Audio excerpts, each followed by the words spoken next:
Босоод ямар дасгал хийх хэрэгтэй вэ? Дасгал хөдөлгөөн хэр удаан үргэлжлэх ёстой вэ? Энэ тухайд биеэ өгүүлсгсэн маш олон мэдээллүүд интернетээр дүүрэн байх шиг байна. Хүмүүс хүснээ л бичиж байх шиг. Хамгийн гол нь бид ямар хөдөлгөөнийг хэдэн минут хийхэд өөх хайлдаг вэ гэдэг механизмыг сайтар ойлгож мэдэх хэрэгтэй. Дасгал хөдөлгөөн хэр удаан үргэлжлэх ёстой вэ? Ер нь бол дасгал хөдөлгөөн хийж байгаа хүмүүсийг хоёр хэсэгт хувааж болно. Ихэнх энэ талаар мэдээллүүд нь мэргэжлийн тамирчид биеийг хөгжүүлэх зорилгоор спортоор хичээлдэг, спортын нэмэлт бүтээгдэхүүн хэрэглэдэг хүмүүст хамаатай. Харин турах хүсэлтэй хүмүүс бол энэ асуудалд арай өөрөөр хандах хэрэгтэй. Дээрх асуултанд хариулахын тулд дараах хоёр асуултанд хариулт өгөх хэрэгтэй байна. Өмнө нэгдүгürt турах үйл явцтай ямар спортыг сонгол танд ашигтай вэ? Хоёрдугаарт ямар үед өөх шатж эхлэх вэ? Үүний тулд бидний бие яаж ажилдаг вэ? Хөдлөх, амьсгалах тоолонд бид яг юу хэрэглэдэг вэ буюу АТП-ийн тухай ярих шаардлагатай байна. Бид амьсгалах, хөдөлгөөн хийх төдийд л энерги зарцуулдаг. Жишээ нь зоосоор тоглодог тоглоомууд байдаг. Зоос нь дуусчихвал ажиллахгүй. Зоосыг нь мөнгөөр худалдаж аваад үргэлжлүүлэн тоглож болно. Үүнтэй адил бидний амьсгалах, хөдлөх, дуу аваа гаргах, нүдний зохио үргөх, айнах, санах, сэрх гэх мэтийн сэтгэлгээний болон бие махбодын бүхий л процесс зоос буюу энергиэр ажилладаг.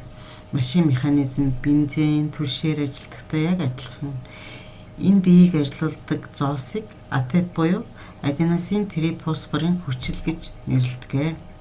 Биеийг ажилуулдаг шатахуун буюу зоосны нөөц яг бэлнээрээ буюу бэлэн байдлаараа хүний биед маш цөөхөн секундэд л хүрэлцэхээр байдаг. Цаашдын зоосны хэрэгцээ буюу АТП-ийн хэрэглээг бие махбод өөрөө боловсруулж бий болгож гаргадаг. Үүнийг АТП-ийн ресинтез гэж нэрлэдэг.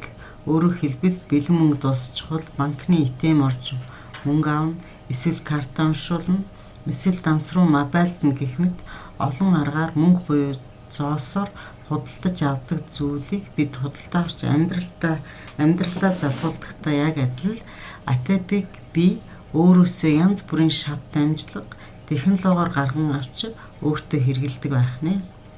Өдөрт организм өөрийнхөө биеийн жингээс ч их хэмжээний жинтэй АТП-г бий болгож бас устгаж байдаг.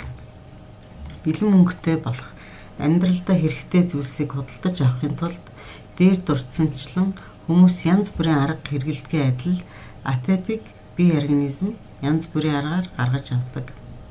Хамгийн түрүүнд цусан дахь глюкоз буюу сахараас гаргаж авна. Цусан дахь глюкоз дуусахад булчинд хадгалагдаж байдаг сахар буюу глюкогенээс гаргаж авнаа.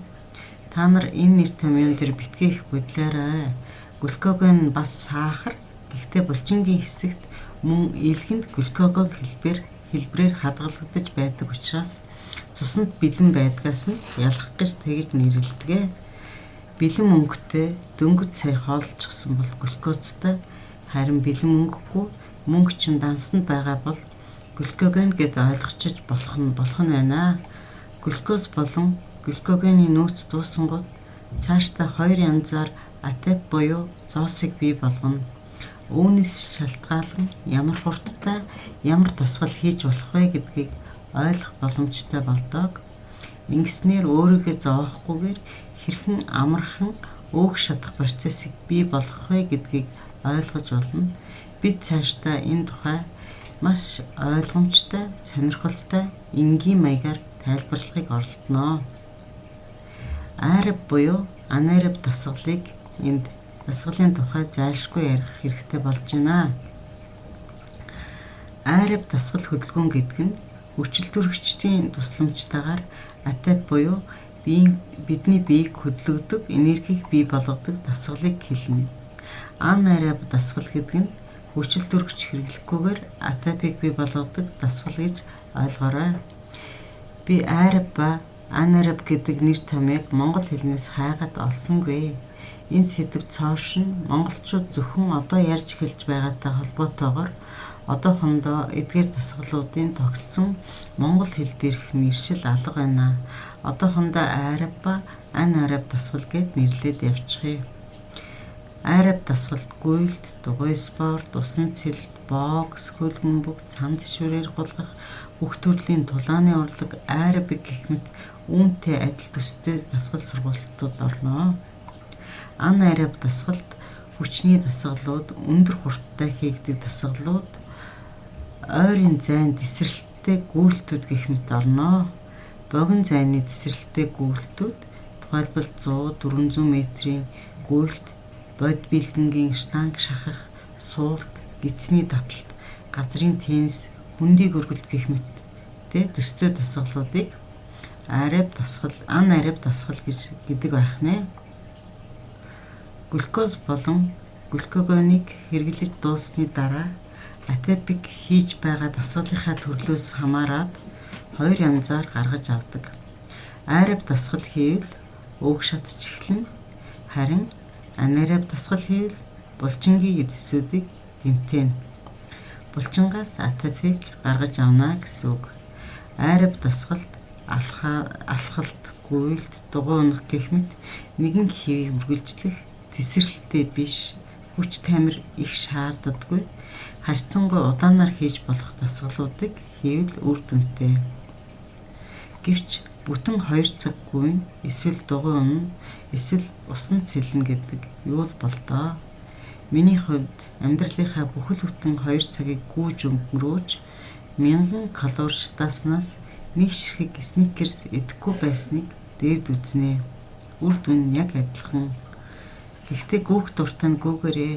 Гэхдээ өдөр бүр 2 цаг гүйж байж л үр дүн гарна шүү. Үүнд сэтгэлийн тэнхээ, биеийн чинь нөөц хэр хүрэлцэхийг бас хэлж мэдэхгүй нь. Үүний оронд зүгээр л зөв хооллолтод шилцэн хамаагүй дээр гэж би бодож байна. Айрав болон анайрав дасгалуудыг хэр удаан хийвэл зохилтой вэ? Айрав дасгал хийх үед цаг хязгаарлахгүй, хэр тис чадна тэр хэмжээгээрээ хийж болно.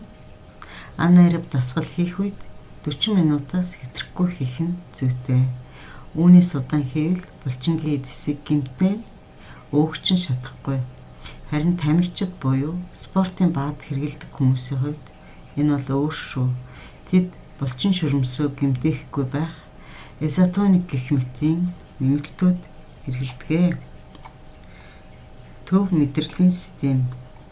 Энергийн нөхөн сэргээлтийн талаас нь авч үзвэл изотоник гэх мэтийн нэмэлт баадуудыг хэрэглэснээр анайрав дасгалууд хийж болох боловч энэ үед төв мэдрэлийн систем татгалзаж эхэлдэг. Энэ үед ямар ч нэмэлт ийм хэрэг болохгүй. Зөвхөн унтаж амархал хэрэгтэй.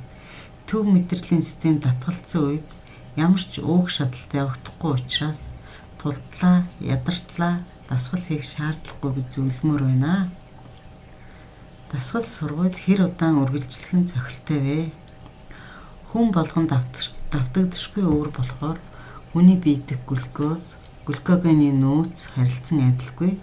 Мөн түнчлэн хүн тухайн өдөр хэр зэрэг амарч унтсан, хэр зэрэг ачаалттай байсан гэдгээс шалтгаалаад өөр байдаг. Иймээс 40-70 минут байхад л хангалттай. Энэ нь ямар нэгэн нэмэлт хэрэглэгддэггүй тамирчин биш, жирийн спортоор хичээлдэг хүмүүсийн хувьд юм шүү. Харин хамгийн гол нь дасгал хийж байгаа цагаа өөртөө бүрэн зарцуулж байгаа үед юм. Зааланд байгаа үедээ мессеж бичиж уцаар яриад байвал үр дүнгүй л өнгөрнө гэж ойлгоорой. Ингээл 2 цагийн ч хичээлд багтах нь байна. Мөн түнчлэн миний зөв хооллолт 1, зөв хооллолт 2, суурай зөв тавь, үнцээ сайн торд хичээлүүдийг үзхийг зөвлөж байна. За миний хичээл таалагдсан бол лайк, таалагдаагүй бол дизлайк, олон хүнд энэ мэдлэг тус болоосоо гэж хүсэж байвал шеэр хийж түгээнэ үү. Гойлог оршихуй нууц төслийг санаачлан хэрэгжүүлэгч Монголд анхудаа жингээ хасах асуудлыг өөр өнцгөөс, зөв өнцгөөс, ойлгомжтой өнцгөөс хүмүүст тайлбарлагч итгэл та нартай хамт байлаа. Миний утас 99 10 58 54